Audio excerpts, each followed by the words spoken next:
ఆకాశవాణి అనాథ నాటిక వింటారు. రచన శ్రీ పాశం గోపాలకృష్ణమూర్తి. నిర్వహణ శ్రీ ఎలిసెల నాగేశ్వరరావు. సహకారం కుమారి లక్కోజు భానుమతి.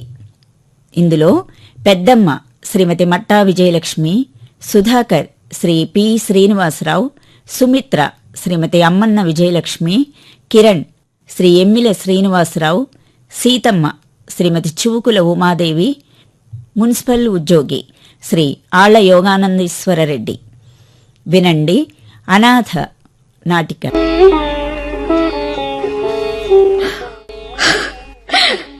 ఓరి దేవుడు, నన్ను అన్యాయం చేసిపోయావా దేవుడా. దేవుడా, నువ్వు లేకుండా నేను ఎలా బ్రతకాలరా దేవుడా. దేవుడా దేవుడా దేవుడా. పెద్దమ్మా వచ్చావా కొడుకా? యావండి, అబ్బాయి సుధాకర్ వచ్చాడు చూడండి. అత్తయ్య గారు. అయ్యో అయ్యో, నా కోడలు సుమిత్ర కూడా వచ్చింది. చూడండి చూడండి. ఏమండి, అయ్యయ్యో, నా దేవుడు నన్ను విడిచిపెట్టి ప్రశాంతంగా ఎలా నిద్రపోతున్నాడో చూడమ్మా సుమిత్ర. పెదనాన్నగారు ఎలా పోయారు పెద్దమ్మా? నిదట్లోనే పోయారు నాయన. ఎప్పుడూ ప్రొద్దున్నే లేసే మనిషి బారెడు ప్రొద్దెక్కినా లేవకపోతే కాఫీ పెట్టిన తర్వాత లేపాను నాయన.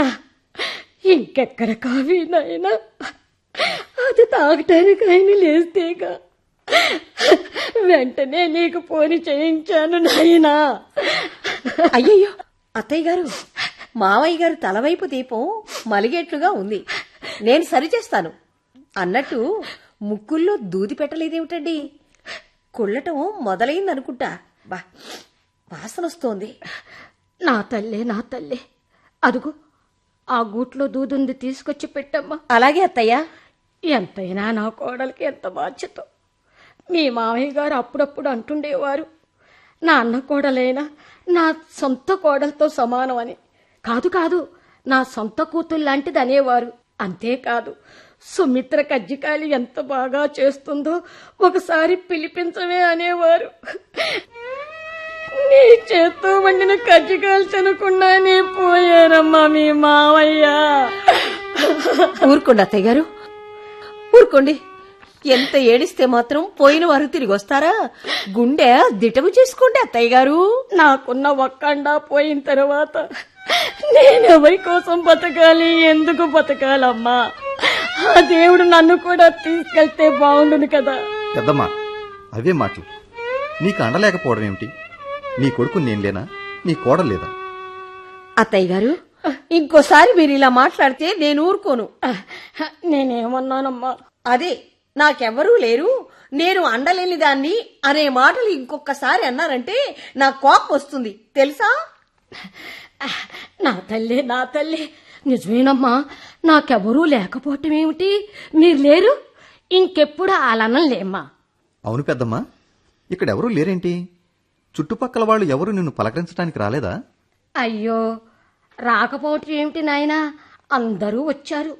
కానీ వచ్చిన వాళ్ళు ఊరికే ఉండకుండా ఊరికే హడావడి చేస్తున్నారు, శవాన్ని తీసేయండి శవాన్ని తీసేయండి అంటూ.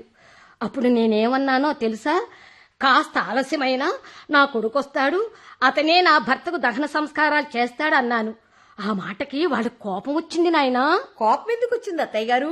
అదేనమ్మా, ఇన్ని సంవత్సరాల నుంచి మీరు చచ్చారో బతికారో చూసిపోవటానికి ఒక్కసారైనా రాని వాళ్ళు ఇప్పుడు వస్తారా అన్నారు. ఆ మాటకు నాకు కోపం వచ్చి చడామడా తిట్టాను. దాంతో కోపం వచ్చి అంతా వెళ్ళిపోయారు నాయనా. పెదనాన్నగారి శవాన్ని మోయటానికి నలుగురు మనుషులు కావాలిగా పెద్దమ్మా? కూలి డబ్బులు పారేస్తే నలుగురేమి నాయనా, 40 మంది వస్తారు. నాయనా సుధాకర్, నువ్వు ఆ పంచు నాయనా, ఇవిగో 10,000 రూపాయలు. డబ్బులేం అవసరం లేదు పెద్దమ్మా, డబ్బు నా దగ్గర ఉంది. అయ్యయ్యో, అదేమిటండి డబ్బులు వద్దంటారు? అత్తయ్య గారు తన భర్త దహన సంస్కారాలు చేయడానికి తన డబ్బే ఖర్చు పెట్టాలనుకుంటూ ఉంటే మరే నాయన, ఉన్నంతలో ఆయన బతికుండగా నాకే లోటు చేయలేదు. ఆయన డబ్బుతోనే ఆయన గారి అంతిమయాత్ర జరిపించు నాయనా. సరే పెద్దమ్మా, నువ్వు బాధపడతావని తీసుకుంటున్నాను. అబ్బో, తీసుకోవచ్చులే, ఉండండి, మీకు అంత తొందరే. అదేమిటమ్మా సుమిత్ర, తొందర ఏమి లేదంటావు? శవాన్ని ఎంతసేపు ఇంట్లో పెట్టుకుంటావు? ఇంకా రావాల్సిన వారు కూడా ఎవ్వరూ లేరు. అబ్బాయ్, నువ్వు వెళ్ళు. అత్తయ్య గారు, మొన్న ఈ మధ్యన మా ఇంటి దగ్గర మావయ్య గారిలాగే ఒక ముసలాయన చనిపోయాడు. ఆయనకు కూడా పిల్లలు లేరు. అప్పుడు చనిపోయిన ఆయన తమ్ముడు కొడుకు వచ్చి తల కొరివి పెట్టాడు. అప్పుడు ఆయన భార్య తన ఆస్తి మొత్తం తల కొరివి పెట్టిన అతని పేరును వ్రాసి ఆవిడ వెళ్లి అతనింట్లోనే ఉండిపోయింది అత్తయ్య గారు. అంటే ఇప్పుడు నేను కూడా నాకున్న 2 ఎకరాల పొలం, ఈ ఇల్లు మీ పేరుతో రాసి నేను వచ్చి మీ ఇంట్లో ఉండాలంటావు, అంతేనా? మీకు మాత్రం ఎవరున్నారు అత్తయ్య గారు? మేము తప్ప. మీరు ఇక్కడ ఒంటరిగా ఉండే బదులు చక్కగా మా ఇంటికొచ్చి మనవడు మనవరాలితో ఆడుకుంటూ హాయిగా ఉండక. నేను కూడా ఇక్కడే నా దేవుడు పోయిన ఈ ఇంట్లోనే తను చాలిస్తాను గాని ఎక్కడికి రాను. నాయనా సుధాకర్, నువ్వు వెళ్ళు నాయనా. అదేమిటి నాయనా, డబ్బు తీసుకుని అంతిమయాత్రకు సన్నాహం చేయమంటే సుమిత్ర ముఖం వైపు చూస్తూ అలా నుంచుంటావే?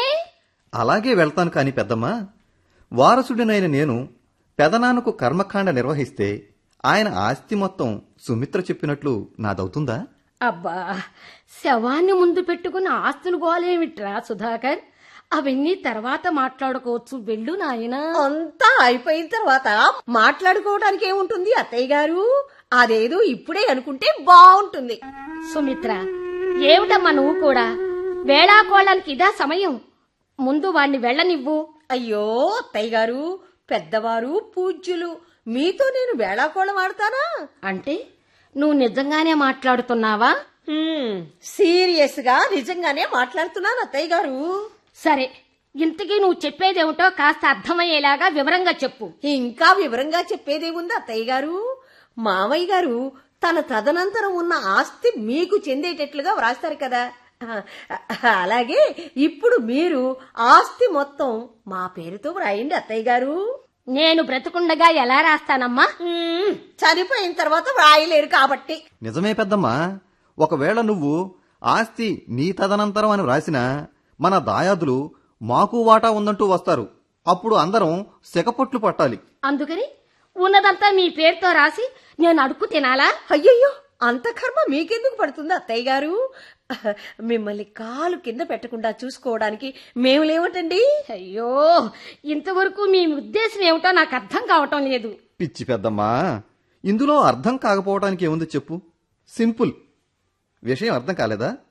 ఇప్పుడు పెదనాన్నకు తలకొరువు పెట్టిన నాకు నీ యావదాస్తి చెందుతుందని అర్థం. అర్థమైందా? ఇదిగో సుధాకర్, ఆస్తులు గీస్తులు ఏమీ మీ పేరుతో రాయను. అంతగా కావాలంటే తలకొరువు పెట్టినందుకు నీకో 50,000 రూపాయలు ముట్ట చెప్తాను. ఏమంటావ్?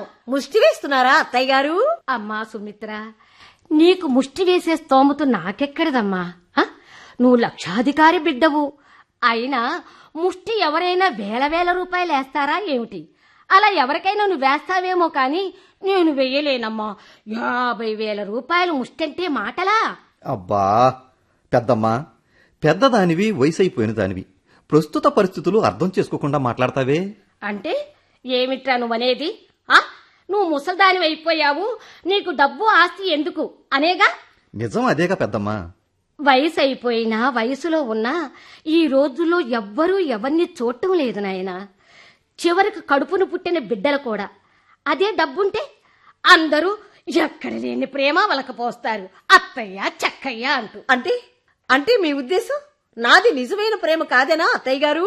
అబ్బా పెద్దమ్మా, నువ్వన్నట్లుగానే ఈ రోజుల్లో ఎవరికీ ఎవరి మీద ప్రేమలు ఆప్యాయతలు లేవు. డబ్బు మీద ప్రేమతోనే మానవ సంబంధాలు కొనసాగుతున్నాయి. అర్థమైంది కదా? ఇక వాదన చేయటం ఆపి అసలు విషయం తెలుసు, నాంచకుండా. ఇందులో నాంచటానికి ఏముంది నాయనా? నాకెవరి కష్టము దోచుకోవటం, ఎవరి సహాయం తీసుకోవటం ఇష్టం ఉండదు. ఏదో సాంప్రదాయ ప్రకారం ఇంటి పేరు కలవాడివి, వారసుడితో తలకొరువు పెట్టిస్తే ఆయన ఆత్మ స్వర్గానికి వెళుతుందన్న నమ్మకంతో 50,000 రూపాయలు ఇస్తానన్నాను కదరా. అబ్బో ముష్టి 50,000 మాకేం అవసరం లేదు అత్తయ్య గారు. ఒరే సుధాకర్, నీవేమీ మాట్లాడవేరా?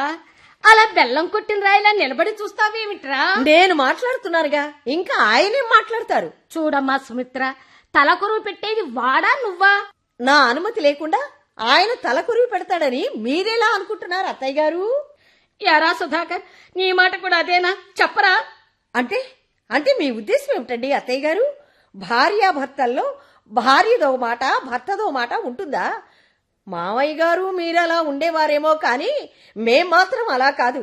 మా ఇద్దరిది ఒకటే మాట. ఏమండి, అంతేనా? ఆ, ఆ, అంతే అంతే అంతే పెద్దమ్మా.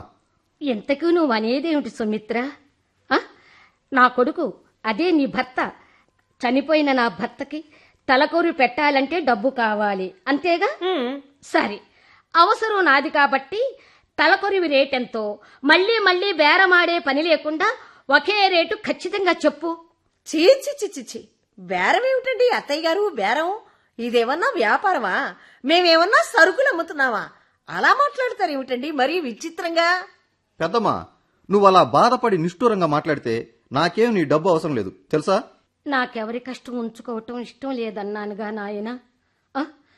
ఊరికే ఎందుకులే గాని నేనిస్తానన్నా 50,000 మీకు నచ్చలేదన్నావు కాబట్టి ఇంకెంత కావాలో అడుగు నాయనా.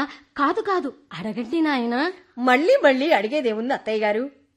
చూడండి, మీరే పెద్ద మనసు చేసుకుని ఇవ్వండి. పెద్ద మనసు గలదాన్ని కనుకే మీరు అడగకుండానే 50,000 ఇస్తానన్నాను. నీవేమో అసలుకే ఎసరు పెడతానంటున్నావు. కాబట్టి నీకెంత కావాలో నువ్వే అడగవమ్మా కోడలా. మీకు తెలియదేముంది అత్తయ్య గారు? మీరు మీ ఆవదాస్తి మీ కుమారుడైన నా భర్త పేరుతో వ్రాశారనుకోండి, దాయాదుల కోర్టులో కేసు వేస్తే కోర్టుల చుట్టూ తిరగలేక మేము చావాలి. అదే నా పేరుతో వ్రాశారనుకోండి, వాళ్లకు కోర్టుకు వెళ్లే ఛాన్సే లేదు. ఏమంటారు? కరెక్ట్ పెద్దమ్మా. నిజంగా ఈ ఐడియా నాకు రాలేదు చూసావా?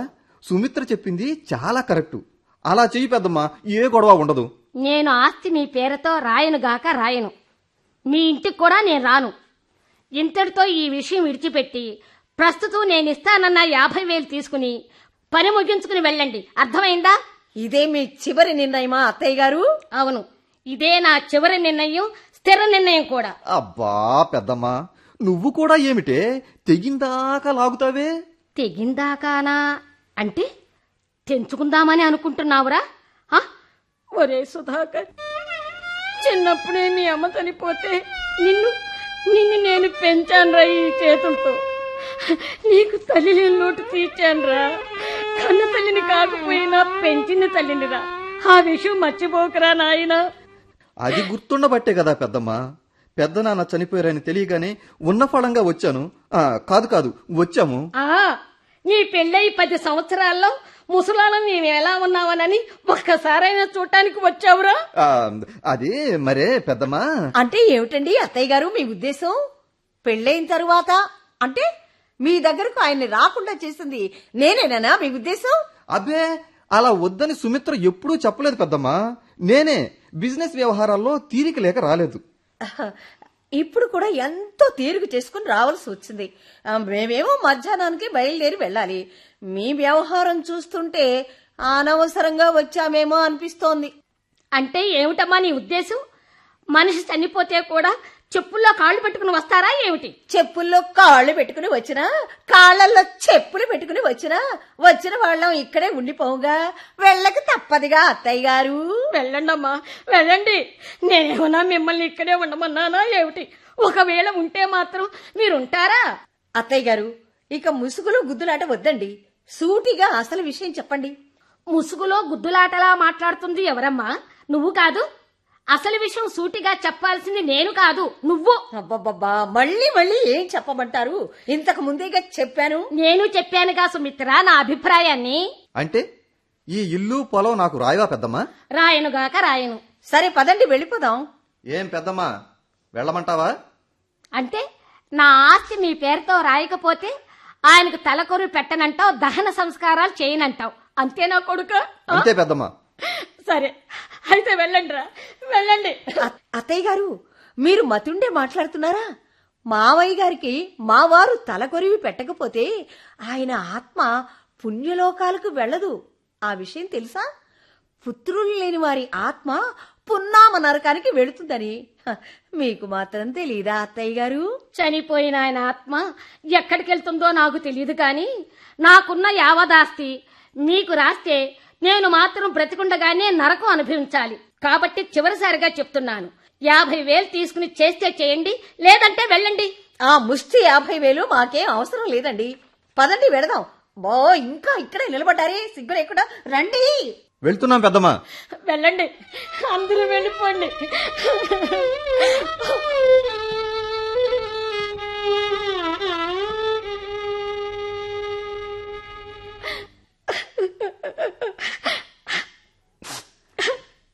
ఏమమ్మా దుర్గమ్మ? ఆ, వచ్చావా సీతమ్మ? అబ్బా దుర్గమ్మ, నీ ఎటకారాల తర్వాత కాని అదిగో ఆ వెళ్లేది నీ మరిది కొడుకు కొడలనుకుంటా. అవును. అవునా? మరి వచ్చి 10 నిమిషాలు కూడా కాలేదు. ఎక్కడికెళ్తున్నారు? చేతిలో సూట్ కేసు కూడా ఉంది. కొంపదీసి వెళ్ళిపోతున్నారా ఏమిటి? అవును.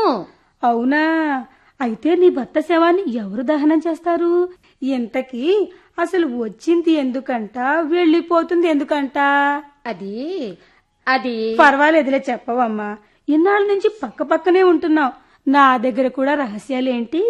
రహస్యం ఏమీ లేదు సీతమ్మ. నాకున్న యావదాస్తి వాళ్ళ పేరుతో రాస్తే గాని తలకొరివి పెట్టనన్నాడు నా కొడుకు. అలాగా? మరి నువ్వేమన్నావు?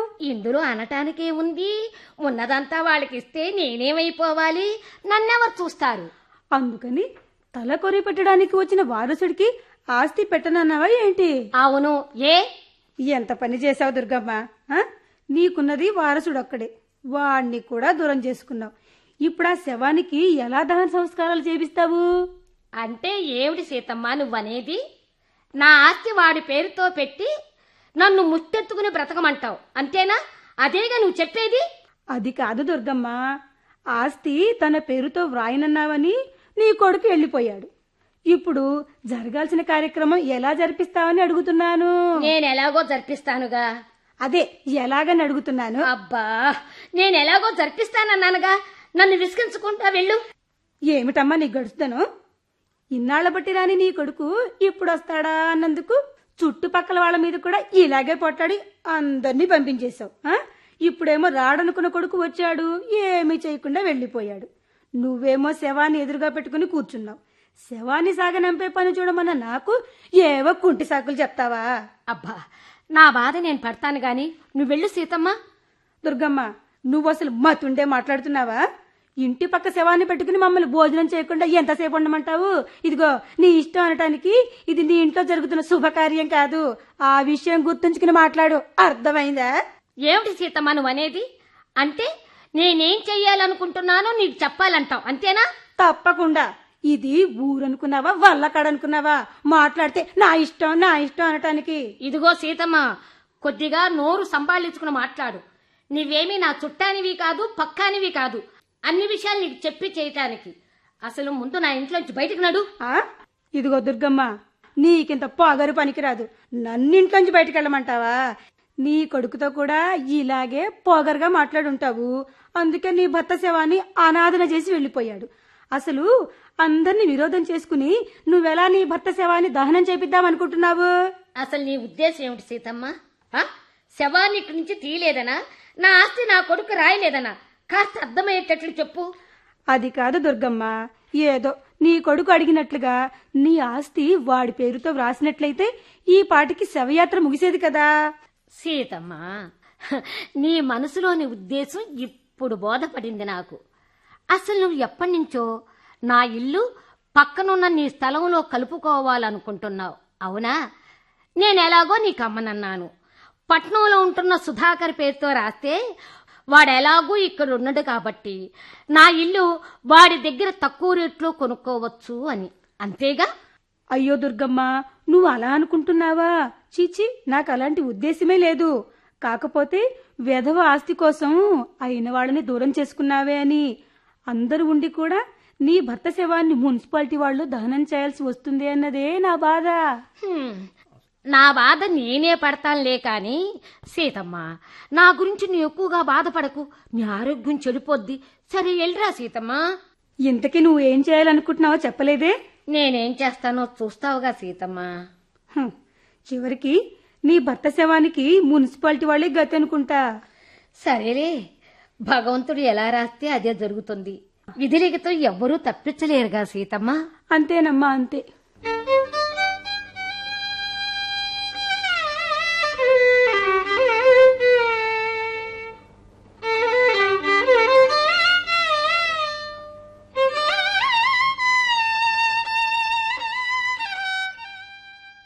ఇదిగో మామగారు, ఇదేనా అనాథ శవం? ఏంటి మాట్లాడకుండా అలా నా ముఖం వైపు చూస్తున్నారు? రండి రండి, ఆ శవం లేపండి, తీసుకెళ్దాం. ఎవరు మీరు? అనాథ శవం ఏమిటి? మేము మున్సిపాలిటీ నుంచి వచ్చాంలే. అయితే ఏంటమ్మా, ఇప్పటికి 2 రోజుల నుంచి ఈ శవాన్ని దానం చేయకుండా అలాగే పెట్టుకుని కూర్చున్నారు. ఎవరో వస్తారు దానం చేస్తారు అన్నారంట. వాళ్ళు రావటం, దానం చేయకుండా వెళ్ళిపోవటం కూడా అయిపోయిందటగా. చుట్టుపక్కల వాళ్ళు శవం కుళ్ళి వాసన వస్తుందని మాకు రిపోర్ట్ ఇచ్చారు. ఇక్కడ అనాథ శవం ఉంది, తీసుకెళ్ళండి అని. అర్థమైందమ్మా? చనిపోయింది నా భర్త, ఆయనేమి అనాథ కాదు. అబ్బా మామగారు, మీరు శవం పక్క నుంచి లేతే మేము శవాన్ని తీసుకెళ్తాం. ముందు మీరు లేవండి. నేను లేవనగాక లేవను. నా భర్త అనాథ కాదు. దిక్కులేని శవల మీరు దహనం చేయవలసిన కర్మేం పట్టలేదు. మామగారు, మీరు పెద్దవారు, ఇలా మొండికేట ఏమైనా పద్ధతిగా ఉందా చెప్పండి. మీరు మమ్మల్ని విసిగించకుండా పక్క తప్పుకోండి. ఇప్పటికే 2 రోజులైంది. చూడండి, శవం ఉబ్బిపోయి కంపు కొడుతుంది. ఇంకా ఈ శవం ఇలాగే ఇక్కడే ఉంటే చుట్టుపక్కల కలరా వ్యాపించిద్ది. తప్పుకోండి. ఓహో, నేను తప్పుకోనుగాక తప్పుకోను. మామగారు, ఇలా అయితే మిమ్మల్ని బలవంతంగా ఈడ్ చేయాల్సి ఉంటుంది. పెద్దవారిని గౌరవిస్తుంటే. ఉండవయ్యా బాబు, అడుగో మా అబ్బాయి వస్తున్నాడు. రానాయనారా. బాబు, నీ పేరేమిటి? మా అమ్మగారు, మీకేమైనా పిచ్చా ఏంటి? మా అబ్బాయి అంటున్నారు, నీ పేరేంటి అంటున్నారు. తొందరెందుకు నాయనా, ఇప్పుడే తెలుస్తుంది చూడు. బాబు, నీ పేరేమిటి నాయనా? నా పేరు కిరణ్ కుమార్ అమ్మ. నన్ను అనాథ శరణాలయం మేనేజర్ సత్యనారాయణ గారు పంపించారు. అర్థమైంది నాయనా, అందుకే నీ పేరేమిటని అడిగాను. సరిగ్గా సమయానికి వచ్చావు. ఇదిగో బాబు, ఈ కాగితంలో మన ఇంటి పేరు, గోత్రం పేరు రాసింది. ఇదిగో ఈ 10,000 రూపాయలు తీసుకుని వెళ్ళు. పంతులు గారికి నేను ఫోన్ చేశాను. ఆయన అక్కడికొచ్చి నిన్ను కలుసుకుంటాడు. వెళ్ళు, వెళ్ళి మీ నాన్నగారి దహన సంస్కారాలు చేసిరా. వెళ్ళు బాబు. అమ్మా, నేను నువ్వు నా మానసపుత్రుడివి బాబు. మీ నాన్నగారి దహన సంస్కారాలు నిర్వహించిన మరుక్షణం నువ్వు నా దత్తపుత్రుడివి. నీ గురించి అన్ని విషయాలు సత్యనారాయణ గారు నాకు ఫోన్ చేసి చెప్పారు. నీకు చదువంటే ప్రాణమంటగా నీలాంటి బుద్ధిమంతుణ్ణి పంపి సత్యనారాయణ గారు నాకెంతో మేలు చేశారు. నేనెంత అదృష్టవంతురాలి బాబు. అదృష్టం నీది కాదమ్మా, నాది. అనాథాశ్రమంలో ఉంటూ ఎంతో కష్టపడి చదివి ఇంటర్ వరకు వచ్చాను. ఇక్కడి నుంచి నా చదువుకి, నా పోషణకి, శరణాలయానికి భారంగా ఉన్న సమయంలో సత్యనారాయణ గారు పిలిచి మీరు నన్ను పుత్రుడిగా స్వీకరిస్తున్నారని చెప్పి పంపించారు. మీరేమో నేను మీకు దొరకటం అదృష్టం అంటున్నారు. అయినా వాళ్ళు డబ్బు కాసిపడి మీ నాన్నగారి శవాన్ని దహనం చేయటానికి నిరాకరిస్తే మున్సిపాలిటీ వాళ్ళు వచ్చి ఆయనది అనాథ శవం తీసుకెళ్తానంటున్న తరుణంలో నువ్వు సమయానికి వచ్చి నా భర్త అనాథ కాదు అని నిరూపించావు బాబు. మామగారు, ఇప్పుడు వచ్చిన కుర్రాడిని మీరు మీ కొడుకు అంటున్నారు. ఆ కుర్రాడేమో అనాథ శరణాలయం నుంచి వచ్చానంటున్నాడు. ఇప్పటికిప్పుడే ఈ కుర్రాడు మీ కొడుకు ఎలా అయ్యాడో నాకు అర్థం కావట్లేదు. నీకేం అర్థం కానవసరం లేదు నాయనా, మాకు అర్థమైంది, అది చాలు. బాబు కిరణ్, నేను చెప్పింది గుర్తుందగా? మున్సిపాలిటీ వ్యాన్లో వెళ్ళు. వ్యాన్కి కిరాయి డబ్బులిచ్చి కార్యక్రమం సక్రమంగా జరిపిరా. వెళ్ళు నాయనా. అలాగేనమ్మా, అంతా నువ్వు చెప్పినట్లే చేస్తాను. ఏమయ్యా, అలా జెండాకర్లా నిలబడి నా ముఖం వైపు చూస్తావే? ఆ పక్క నిల్చున్న ముగ్గురు నువ్వు కలిపి 4 నాన్నగారి శవాన్ని తీసుకెళ్లి వ్యాన్లో పెట్టండి.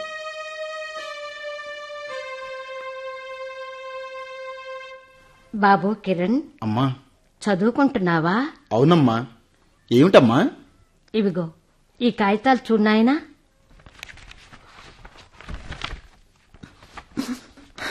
బాబు, ఏమిటి బాబు ఇది? ఆ కాగితాలు చదివి అలా కళ్ళ వెంట నీరు కారుస్తున్నావెందుకు? కిరణ్, అమ్మా, ఒక అనాథనైన నాకు మీరు తల్లిలా చేరదీశారు, కన్న తల్లిలా చూసుకుంటున్నారు. ఇప్పుడు మీ ఆస్తి నా పేరుతో రాసి మీకు వారసుని చేశారు. అయినా మీ తదనంతరం కాకుండా మీరు బ్రతికుండగానే నా పేరుతో ఆస్తి రాశారేమిటమ్మా? చూడు నాయనా, ఇక నుంచి నీకు గాని నాకు గాని మనం అనాథలం అన్న భావన రాకూడదు అనే అలా చేశాను. నువ్వు నా కొడుకు, నన్ను ఆదరించాల్సిన బాధ్యత నీది. నీ బాధ్యత నువ్వు సక్రమంగా నిర్వర్తిస్తావన్న నమ్మకంతోనే అలా చేశాను తప్ప. అయ్యో, తప్పని కాదమ్మా. ఈ రోజుల్లో వృద్ధాప్యంలో ఉన్న తల్లిదండ్రులు వారి సేఫ్టీ కోసం ఎంతో కొంత ఆస్తిని దాచుకుంటున్నారు కదా, అందుకని. బాబు, నీ మీద నాకు పూర్తిగా నమ్మకం ఉంది. నీకు డబ్బు వచ్చిన తర్వాత నీ మనసు మారుతుందేమోనని అనుమానం ఉంది, అంతేనా? ఎంతైనా డబ్బు పాపిష్టిది కదమ్మా. నువ్వు మంచివాడివేగా బాబు. ఏదైనా మీ తదనంతరం నాకు రాస్తేనే బాగుండేది. నాకు మాత్రం మనసులో ఈ పాపిష్టి డబ్బు వలన. డబ్బు పాపిష్టిదే బాబు, కాదనను. కాని ప్రతి మనిషిలోనూ కృతజ్ఞుడు అని ఇద్దరుంటారు. ప్రస్తుతం నీ మనసు కృతజ్ఞతతో నిండి ఉంది. ఇక నీలో కృతజ్ఞుడు ప్రవేశించే అవకాశమే లేదు. పోనీ నువ్వు అనుకున్నట్లు ఒకవేళ నువ్వు నన్ను వెళ్ళగొట్టావే అనుకో, అమ్మా, నేను వెళ్ళి నువ్వు వచ్చిన అనాథాశ్రమంలో ఉంటాను. అమ్మా! అయ్యో, ఇదేమిటి కిరణ్, నా కాళ్ళు పట్టుకుంటావేమిటి? అయ్యో, ఆ కళ్ళల్లో నీళ్ళేమిటి? ఏడుస్తున్నావా చిన్నపిల్లళ్ళ? ఊరుకో బాబు. అమ్మా, ఎంత మాట అన్నావమ్మా. నేను బ్రతుకుండగా నువ్వు అనాథవు కావమ్మా. ఒకవేళ నువ్వు ఆస్తి లేని దానివైనా నువ్వు నాకు ఎంతో మహోన్నతమైన అమ్మ స్థానాన్నిచ్చి నాకు తల్లి లేని లోటు తీర్చావమ్మా. అవసరమైతే కూలి పని చేసైనా నేను పోషించుకుంటానమ్మా, పోషించుకుంటాను. చాలు బాబు, చాలు. ఆ మాట చాలు బాబు. ఈ జన్మకి ఈ వరం చాలు. చదువుకో బాబు, బాగా చదువు. నువ్వెంతవరకు చదవాలనుకుంటున్నావో అంతవరకు చదువు.